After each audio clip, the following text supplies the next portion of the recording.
Good morning, everyone, and welcome into Rounding the Bases Live, presented by Enterprise Bank and Trust. My name is Joel Goldberg. If you're watching this live, I should say good morning. I also suppose you could be anywhere around the world. It could be evening, nighttime somewhere. Wherever you are right now, if you're watching this live or whatever time of day it is, whenever it is. Hope you're doing well here on what is a Thursday in July. Big thanks to my friends and the title sponsor of the show, Enterprise Bank and Trust. Hashtag no stopping you. Easy for me to say. Enterprise Bank and Trust. Hashtag no stopping you. Before I get to my guest, I just want to share a quick little something. I had a chance to do something yesterday that I had not done since September, and that was go to Kauffman Stadium, which is actually not totally accurate because I was at Kauffman Stadium when the Royals hired their new manager, when they announced their new owner. But this was the first time that I had been at the K to watch baseball. Also, not the first time I'd been at the complex because I was there in January for the Chiefs AFC Championship win. But I got to tell you, with the Royals doing their what they're calling summer camp, spring training 2.0, I wasn't working per se. We actually did record a show for Fox Sports Kansas City yesterday from our homes. But the Royals had an intra-squad game last night. They'll do these early on in spring training, usually in Arizona. And I wanted to go and just check some things out, see some people. And so it was very strange, one, to see an intra-squad game with major leaguers and prospects all at Kauffman Stadium. And two, to be there in a mask and have it be so quiet and almost peaceful. So baseball, we believe, is coming back in 2 weeks. So I'm really excited about that. I've said this over and over again. I'll continue to say it. This show, this podcast, was a pandemic creation. I have my weekly podcast that comes out on Mondays. Actually, my guest today was originally supposed to be on that. There might have been some operator error on my part. I'll take 100% of the blame. But the cool thing that's happened is that with this pandemic, wanting that connectivity, wanting to be able to address the issues of the day, and do it through video too and live streaming, this has come up. So this is episode number 79. That blows my mind. It may not blow anyone else's mind to think that 79 days worth of this. I mean, that's a lot of weeks and months of doing this, and a reminder of how long this pandemic has gone on and the different pivots and opportunities there are. It's a long way of me saying that this will continue even when baseball starts. So episode 80 tomorrow. Before we know it, it'll be 100. But today, episode number 79 is with a gentleman that even through this pandemic has been unbelievably busy. He has a really, really cool story, one of overcoming really heartbreak in terms of having almost that Charlie Brown football being pulled from underneath. Is that a pretty good way to explain it, Roy Scott? That is actually an excellent way to say it. I was had that visual. Like, yep, it was definitely a Charlie Brown football prank for sure. Yeah, in the worst of ways. But I don't know if it's, I don't know if the whole everything happens for a reason is accurate or not. I think that everyone sees that in different ways. I think it's a perspective to say everything happens for a reason, or maybe more accurately, what you do with what happens to you. So let's go back right away to that because, all right, first off, Roy's a musician. And, back to back days that I've had on musicians and guys in hip hop. Yesterday was Kemet Coleman. Today is Roy Scott. You guys have totally different audiences, although what you do have in common is that you're both parents, and you certainly have kids that love and understand music. Your audience with hip hop, and by the way, Roy is the founder of a company called Healthy Hip Hop. So I just want to go back, so it's a great way to start this, and explain what you were doing on a show that so many of us watch on a regular basis, and how close you thought you were and what happened. Yeah, absolutely. So, Healthy Hip Hop got selected to pitch on season 7 of Shark Tank, and just long story short, successfully closed the deal with Kevin O'Leary, aka Mr. Wonderful, one of the hardest sharks to close. It was a $500,000 investment for 50% of just our kids' television program. We had a completely different business model at the time. So, we knew more important than even this deal that it was the national exposure. They were getting about 10 million viewers, on each episode. and it was equivalent to around, 5 million in ad space on ABC. So it was like, hey, this is our break. This is our tipping point. This is going to be our national exposure. So fast forward, we filmed that episode in September of 2015. And around 6 months later, March of 2016, because we were waiting on the call of when our episode was going to air. And they were like, hey, got the call. Hey, Roy, I want you to know you guys did an incredible job, but unfortunately your episode is not going to air. Mm-hmm. And my heart fell to my foot. And I was just like, well, what do you mean it's not going to air? And they, kind of gave me some crap. Well, the slots got full. And so I felt something funny was up. And so I emailed Alex Kinjeev. He's the CEO of O'Leary Ventures. And that's who we started our due diligence with. And I emailed Alex like, hey, Alex, can we get on the phone? I want to make sure our deal is still on the table. And we got on the phone call. And that's when he was like, listen, Roy, can I talk to you off the record? I'm like, of course. And he's like, well, you guys got screwed, except he used a little bit harsher language than that.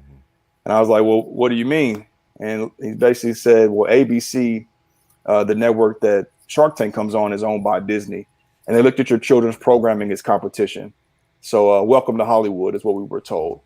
And they basically took a crap on it. So it was the best and worst validation that, Disney sees us as a threat. So we're on to something. But our national exposure and our deal, our $500,000 deal, just got slam dunked in the trash can. Just like that. And I do want to go back to one thing. What were so we never, obviously none of us ever saw the episode. It was obviously a good episode. If Kevin was digging what you had, we know how harsh he can be for anyone that watches. Yeah. And, I think the thing that I love about that show, by the way, and I never watched it when it first came out. I think a lot of that is just, I'm gone so much that my TV viewing habits, I really need to think about, I want to watch this. But to me, even now in the reruns and all of that, it's such a good, you may, by the way, not like to watch the show anymore, but I don't know. But from a business standpoint, it's interesting, for any of us that are entrepreneurs or just have ideas. Everybody's got ideas. It's interesting. My kids that are teenagers enjoy watching it. So, I mean, it's actually something that I think appeals to a lot of people. I'm sure it was a great show. If Kevin liked what you were pitching, what were the nerves like? How did it go for you? Oh man, so the nerves, I've never up until that point I hadn't experienced anything like that had me that on edge, just because we had a lot of moving pieces within our pitch. Typically the hot spot is around 90 seconds for their pitches. They gave us 2.5 minutes because we literally brought like a Sesame Street set to Shark Tank. So we had, at the time, we changed quite a bit. We had 2 puppets at the time, like Hip and Hop, kind of like Bert and Ernie. So Healthy Hip Hop, our whole slogan has always been, we're the Sesame Street of the 21st century. And that was kind of part of it. So we had Hip and Hop. And actually I had puppeteers here in Kansas City, Paul Mesner, before he retired, and his partner, Mike Horner, they were controlling Hip and Hop. And so that week that we were scheduled to film, they had a conflict in schedule, so they couldn't come. And so I had to basically reach out to the Puppet Guild in San Francisco and Los Angeles. And I by the grace of God, was able to get 2 people to come in, but we had never worked with them before. So, that part of it was up in the air with so many variables. So I'm bringing these 2 new puppeteers in. We had a part of my pitch has always been, whenever we before we kind of started off, we do our introduction, but then we do like a dance routine. So we made the sharks get up and dance. And part of that is we actually have brought in some LA kid dancers. And so going through that, see, being in Kansas City, LA, obviously is when it comes to media film, it's just different world. And so like going through all the paperwork and through the hurdles of being able to get these kids to come and dance. So we essentially put together a full production. So I was just on edge, just making sure I had to make sure everything was right. And we pulled it off. And so being in there, it was like, we were probably in the tank for about maybe 10 to 15 minutes, felt like about an hour. And to go back to what you were saying too, do I watch it? I used to watch Shark Tank quite a bit. And that's kind of why I went and pitched on it and was fortunate to get accepted, because they were like, you should go on Shark Tank. Of course you say that, but it's a lot harder. It's like, easier said than done. And so I essentially got us on through an email. I sent an email and they responded. It was like, hey, we're interested. And so anyway, fast forward to getting the full production done, getting out there and pitching. And when we first started the pitch, we had everybody get up and dance. So all the Sharks got up except for Mark Cuban. And so Mark Cuban was sitting down, just kind of looking at us like, is this like, you could tell he wasn't taking it seriously. But throughout the pitch, when we were getting hit with everything and kind of responding with poise, I think towards the end, Mark actually became one of our biggest supporters. Like, man, I see these guys are onto something. But everybody was kind of backing out because we were asking for too much money. Hindsight 2020, I see that we were asking for $500,000 for 20% of the company, which I think was like a 2.5 million valuation. And so everybody was kind of like, yeah, we like what you're doing, but you're asking for too much. And so Mark went out, Barber went out. They were, everybody was kind of going out. And so we went into it so confident, like, we're going to nail this. There's no way we're not walking off with a deal. By this time, our tails are tucked. Like, let's just get out of here without getting our head cut off, because everybody was going out. And then Kevin was like one of the last ones left. And so I'm like, oh my God, he's about to, matter of fact, my last memory as I think back to that moment was remembering the last episode I seen of Kevin saying, I'll crush you like a cockroach or something like that. And so here comes Kevin, like, okay, we about to get demolished. And Kevin was like, hey, well, one of the things in our pitch, we referenced the Wiggles. And the Wiggles is a group out of Australia, a kids group who we kind of had a similar model as them at that time. And he was like, he was really good friends with one of the founders of the Wiggles. He's like, they kind of started similar to you all. They did a kids television show. It got picked up by public access television in London. He knew their whole story, and they had products and the live events. And he had also been in the kids education space. So I don't know if you remember a game called Oregon Trail, but Oregon Trail is like one of the first computer games. And I used to play when I was a kid. And that was Kevin O'Leary's game. He created that. Carmen Sandiego was another one of his properties. So he had been in the kids education space. And that's what he's like, you know what? I'll offer you guys, $500,000 for 50% of just the kids television property. But that's contingent upon me walking this into a network and getting it picked up. But he knew, like we knew, it was the Shark Tank effect. Once this aired, we were definitely going to get a lot of bites, and that was going to be our national exposure. And what we see now, hindsight 2020, is Disney seen that as well, and they basically pulled the plug on us. Like, no, we're not going to. You're not going to get broke on our watch. We're not about to set the table for you guys, essentially. So, yeah, it was interesting to say the least. Well, I mentioned it before that things happen for a reason. You don't always know what those reasons are, but I'm thinking that you might have a better feel for that now with the developments that have happened with Healthy Hip Hop and the opportunities that you have had.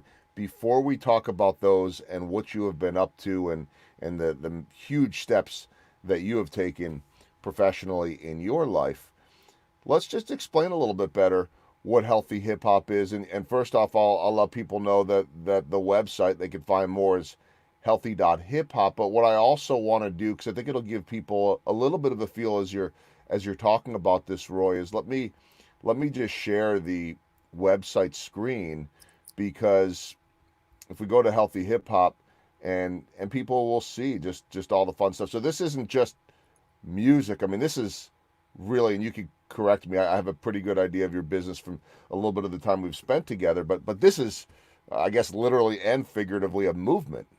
Absolutely. It is a movement, and our goal is to build an urban Disney.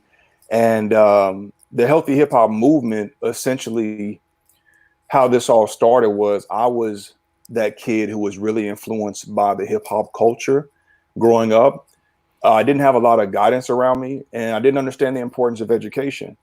So after I graduated high school, I had an opportunity to play Division I basketball and go to college for free. And I decided, no, I'm not going to do that. I'm going to pursue being a rapper here in the streets of Kansas City. I started many years ago with me and Tech Nine were on the same record label, Midwest Side, many moons ago. And on that journey is when I had my wake up call. Is basically I was picking up my son Justice from school.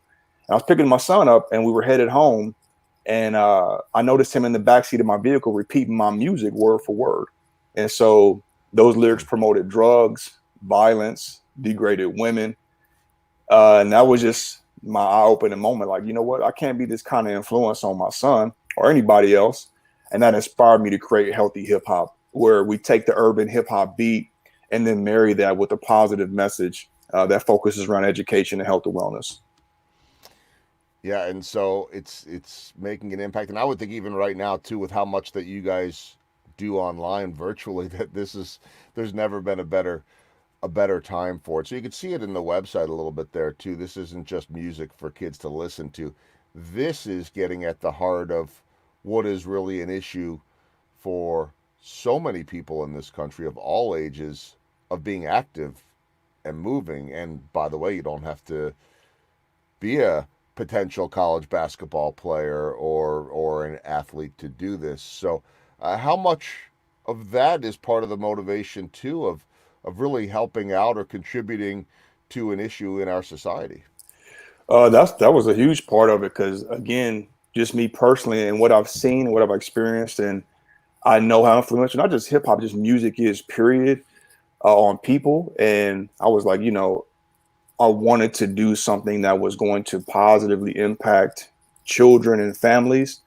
And starting on that with my purpose and passion being that it evolved to a tech company. So when we first started, even before Shark Tank, we were primarily live event based, going into schools, going to community events. I mean, in the Kansas City area, we've done over 1,000 shows in the last, 4 or 5 years.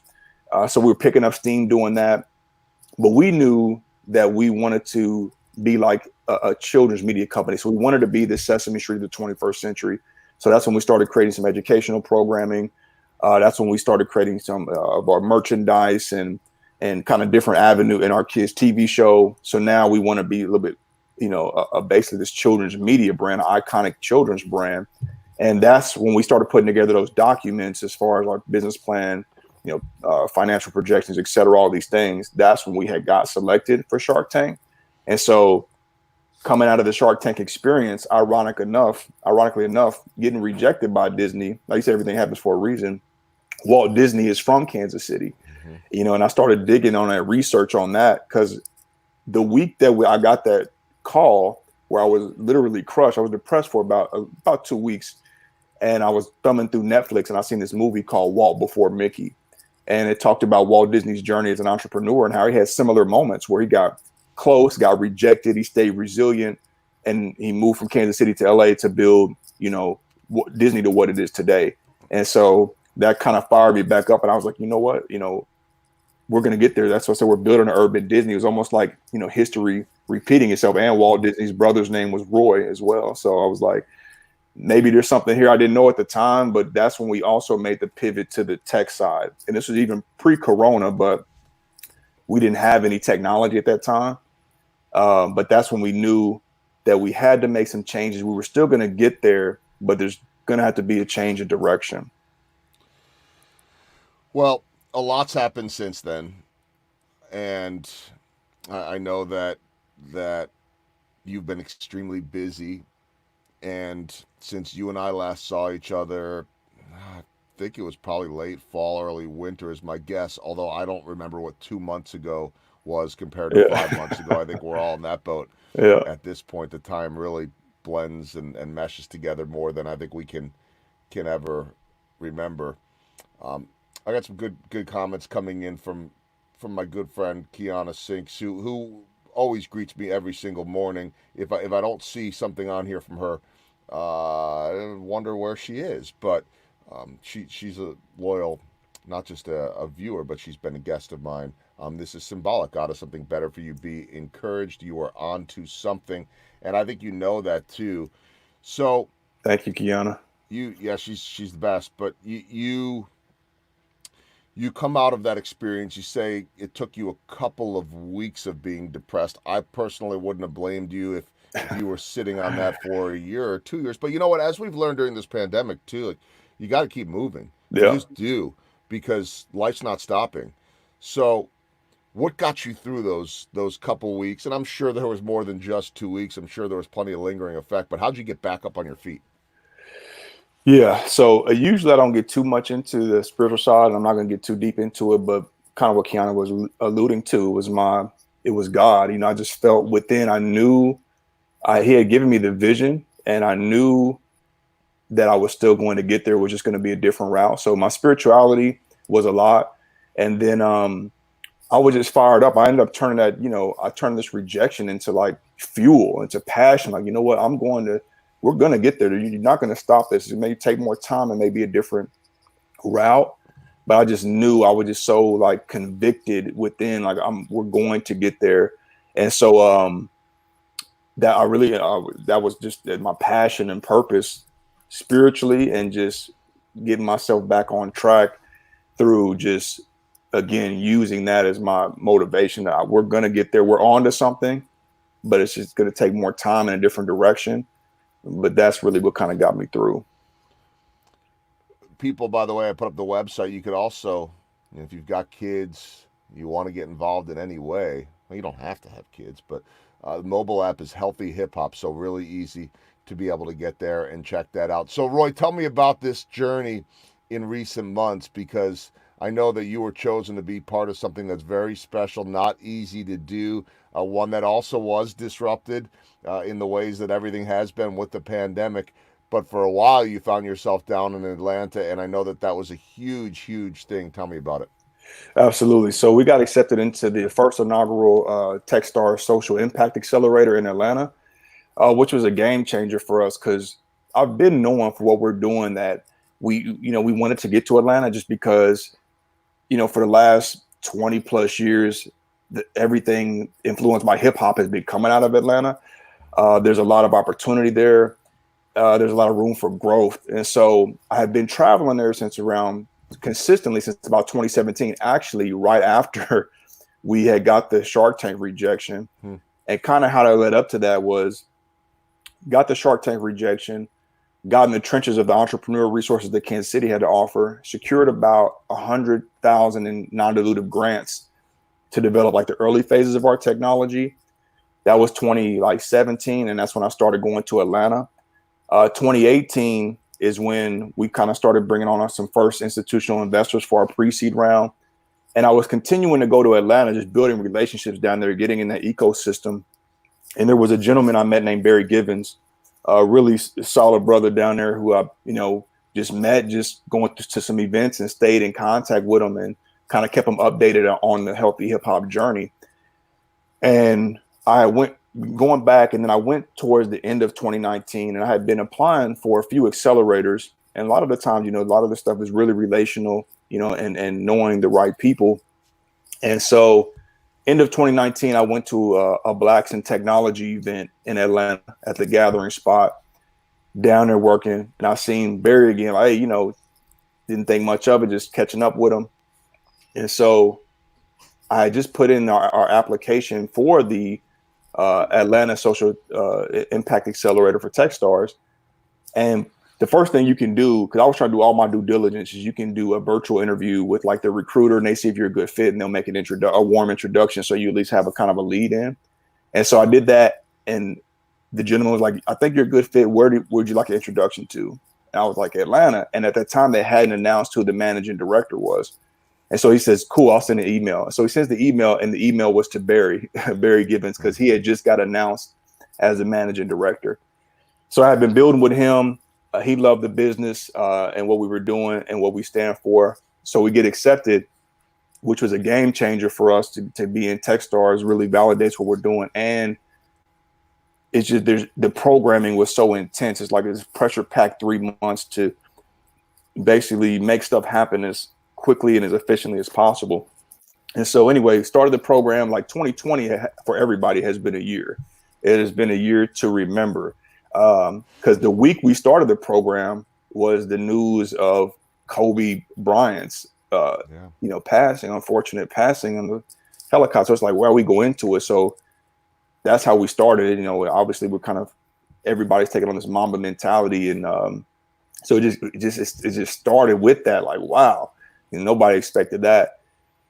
going into the program, when it was starting to connect with mentors, starting to, set up our KPIs, which is the key performance indicators, we started kind of doing all these things, and then picking up steam, really getting entrenched in Atlanta. Like, we did Ron Clark Academy.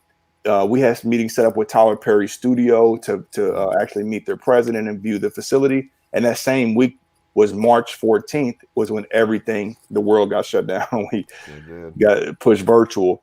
So, long story short, still went great. Basically, after that, we went virtual. It was like, hey, you can stay in Atlanta, or guys can go back to your homes, because we understand right now it's just everything. We don't know what's going to happen next. And so the remainder of the program was virtual, did the demo day virtual, really learned so much, so connected. I'm still tied in. And now coming out of that, we're raising $1 million seed round, and Techstars has really assisted us with, connecting with some key investors to make that happen.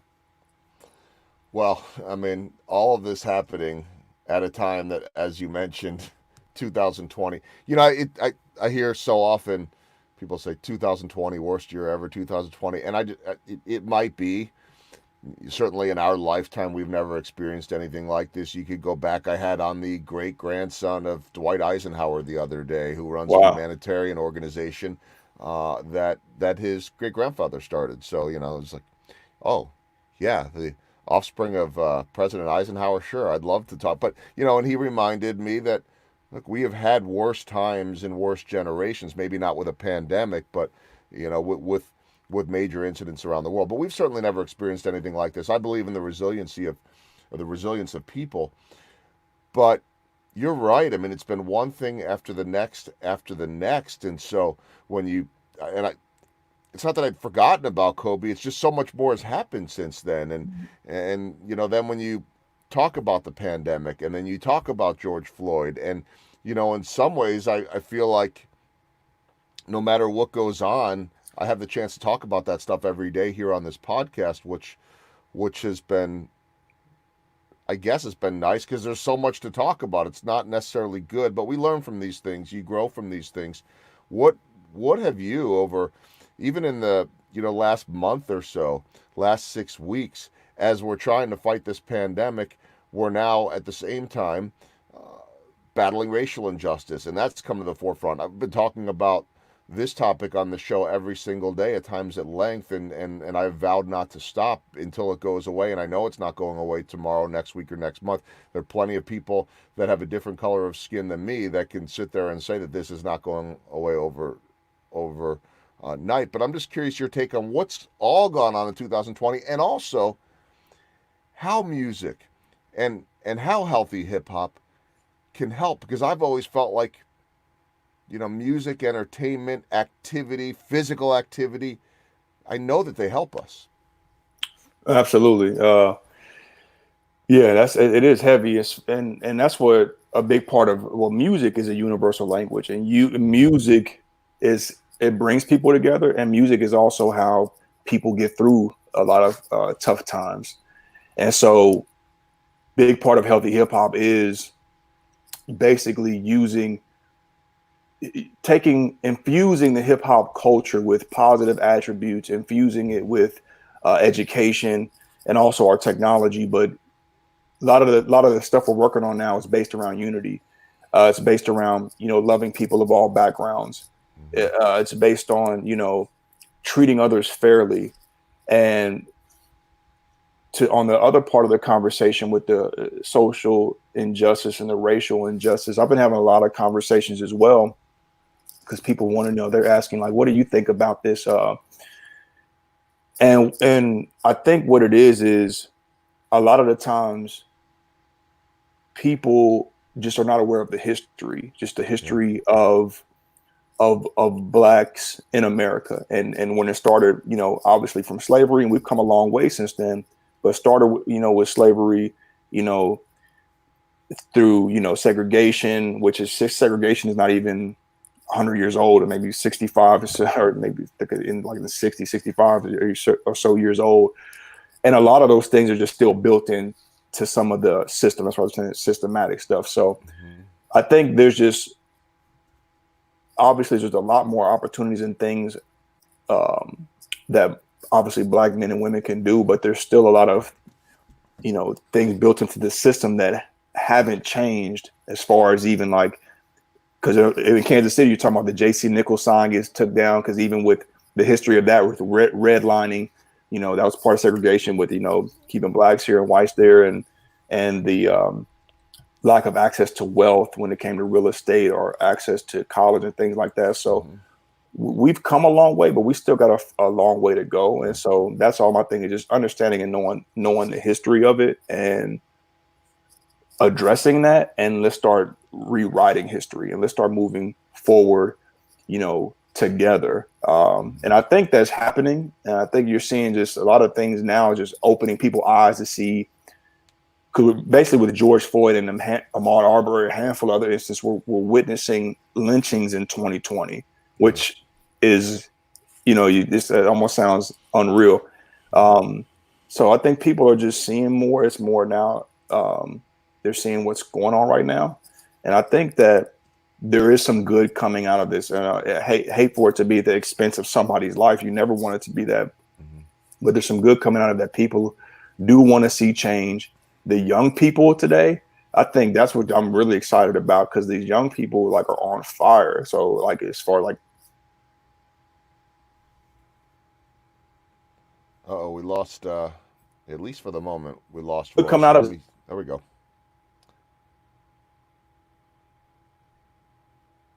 Let me see if we get Roy back here in just a second, because I do want him to finish his thought. And every now and then, this is 2020, by the way, is that sometimes we will deal with the here he is. I think I got him back now. Roy, I lost you for a second on the Wi-Fi. It happens. I was just saying like that.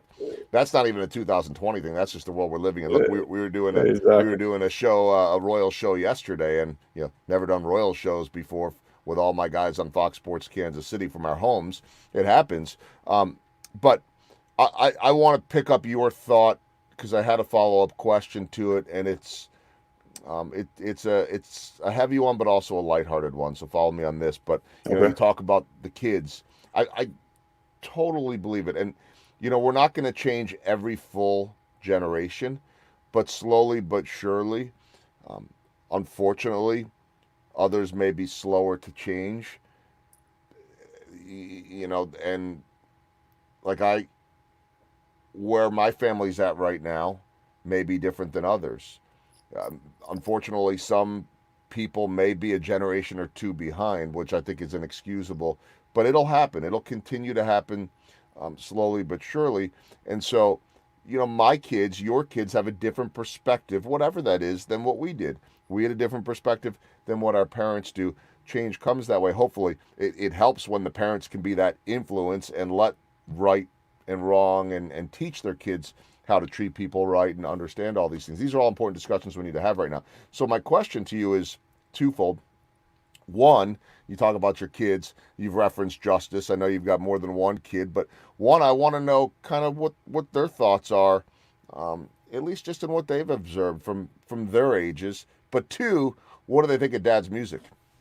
Yeah, so it's interesting, because that's another reason why, especially what we're doing, why we're so passionate about it, is on the technology side, is because today's kids, they have so much access. I mean, you turn on you turn on a phone, you can see everything. So they're seeing everything, so that you can't hide anything from them. So they're seeing the George Floyd videos, they're seeing what's happening. So it is it's challenging. It presents some tough conversations that you have to obviously have, but they're exposed to it all.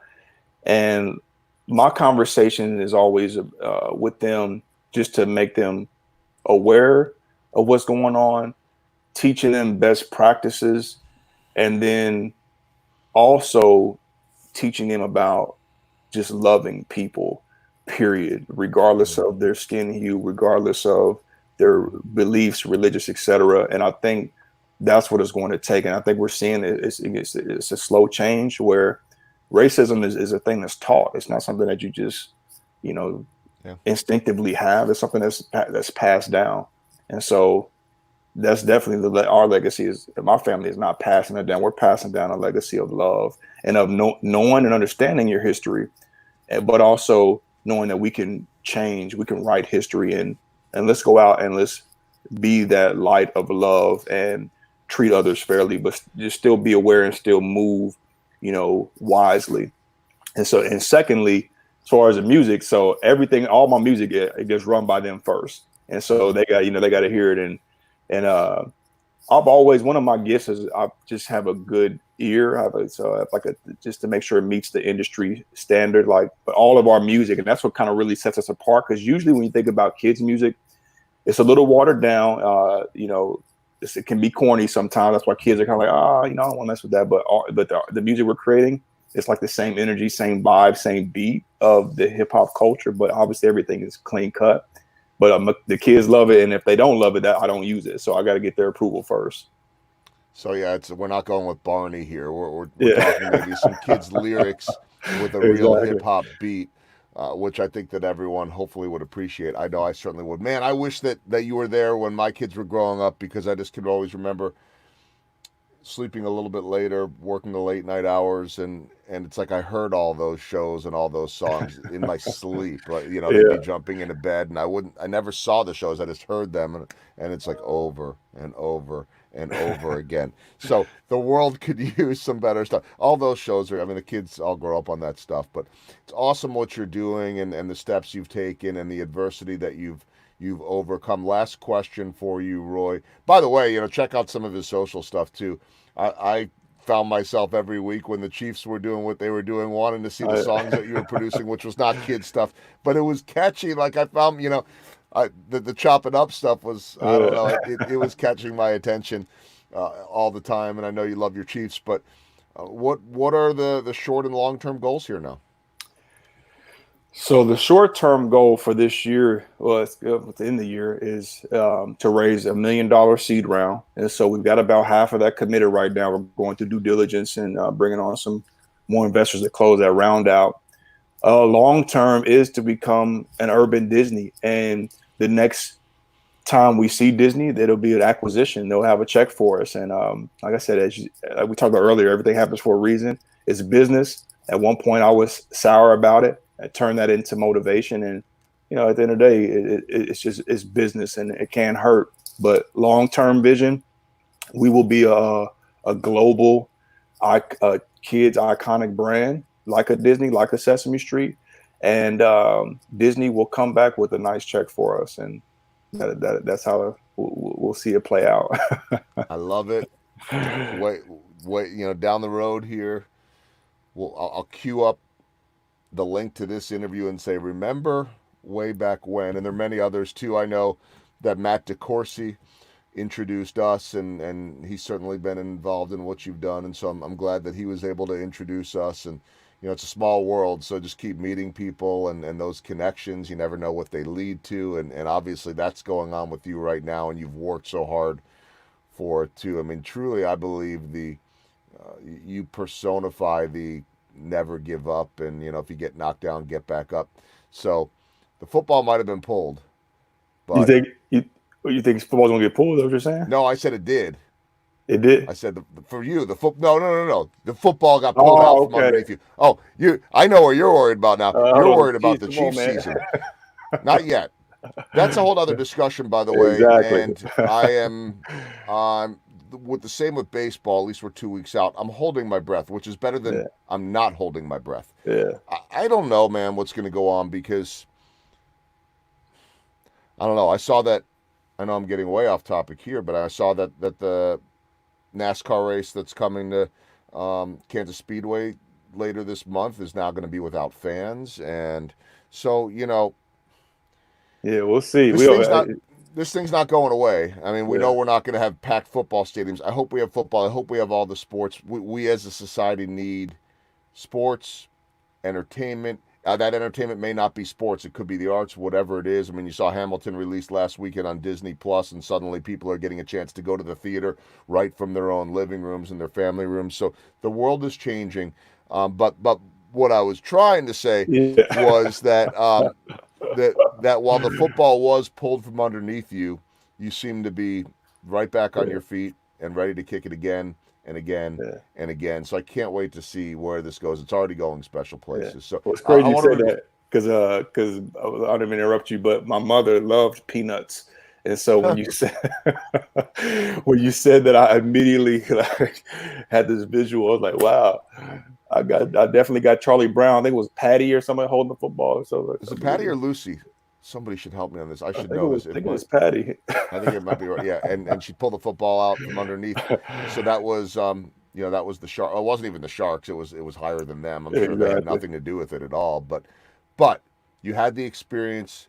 You're living to talk about it. You're doing new things or better things, and so I can't wait to see how this continues to develop. Keep me in the loop on it. I'm happy to promote and talk about anything you're doing. Best of luck, Roy. Um, Stay safe. Same to you and your family. And hang tight here for a sec. Let me wrap up the show. But I appreciate you visiting today. All right. Thanks for having me, Joe. All right, Roy Scott, Healthy Hip Hop. Again, it's real simple. Healthy dot hip hop to be able to check out more information, or just get on and check out the app, Healthy Hip Hop. Really cool stuff for the kids. It's fun. It'll have them moving. It's also great music. I've heard some of these songs. You can see some of it too on the website, as I mentioned. That's going to do it for another episode of Rounding the Bases Live, presented by Enterprise Bank and Trust. Hashtag no stopping you. This was episode 79. Tomorrow, Friday, my guest will be Vahe Gregorian, who is a sports columnist for the Kansas City Star. So I want to talk about what Roy and I were just talking about. What's going on with football, baseball, all the sports. Vahe is one of the best writers in the country when it comes to storytelling. I actually began the week with Joe Poznansky talking about the Tip Your Cap campaign in the Negro Leagues. Joe and Vahe are two of the best storytellers around, and really want to get his take on just the aspect of sports in our lives right now, or the lack thereof, the stories that are being told, and his take on things. So I hope you'll join me for that. Thanks again to Roy Scott, CEO of Healthy Hip Hop. Keep your eye on them. They are going places, and it's going to be really special to watch. My name is Joel Goldberg. Thanks for watching Rounding the Bases Live, presented by Enterprise Bank and Trust. See you tomorrow, everyone.